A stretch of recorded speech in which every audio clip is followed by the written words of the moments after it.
ভেনেজুয়েলার মাঠে খেলতে গিয়ে অনাকাঙ্ক্ষিত ঘটনার মুখোমুখি হয়েছে ব্রাজিল ফুটবল দল। ম্যাচ জুড়ে ভেনেজুয়েলার ফুটবলারদের উগ্র আচরণের শিকার হচ্ছিল ব্রাজিলিয়ান ফুটবলাররা।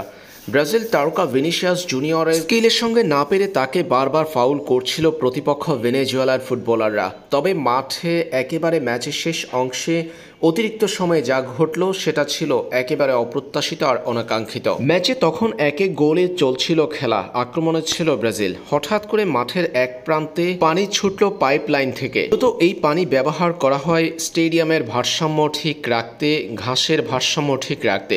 ম্যাচের পর এই পানি চালু করার কথা ছিল, কিন্তু হঠাৎ করে ম্যাচের শেষ অংশে এমন পাইপলাইন থেকে পানি বেরিয়ে আসার বিষয়টি কাঙ্ক্ষিত ছিল সবার জন্য। ম্যাচ বন্ধ হয়ে যায় সেখানে। বেশ খানিকটা সময় বন্ধ ছিল ম্যাচ। ইনজুরি টাইমের যে সময়টা দেয়া হয়েছিল সেটার পুরোটা খেলতে পারেনি ব্রাজিল। এই ঘটনায় ম্যাচ অফিসিয়ালদের সঙ্গে কথা বলতে এসেছিলেন ভিনিসিয়াস জুনিয়র, কিন্তু ভিনির সঙ্গে উগ্র আচরণ করেছে ম্যাচ অফিসিয়ালরা। পরে মেজাজ হারিয়েছেন ভিনিসিয়াস জুনিয়রও। তবে ব্রাজিলের কোচিং স্টাফরা ভিনিকে সেখান থেকে সরিয়ে নেন।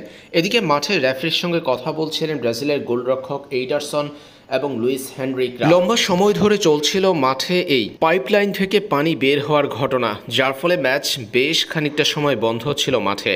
মূলত ম্যাচ শেষ হলেই এমনটা ঘটার কথা ছিল, তবে ম্যাচের শেষ হওয়ার আগেই এই ঘটনা একেবারে অনাকাঙ্ক্ষিত আর দুঃখজনক বলে মনে করছে সবাই। মাঠের এই অব্যবস্থাপনা নিয়ে ক্ষুব্ধ প্রতিক্রিয়া দেখিয়েছে ব্রাজিলের কোচ ডেরিভল জুনিয়র।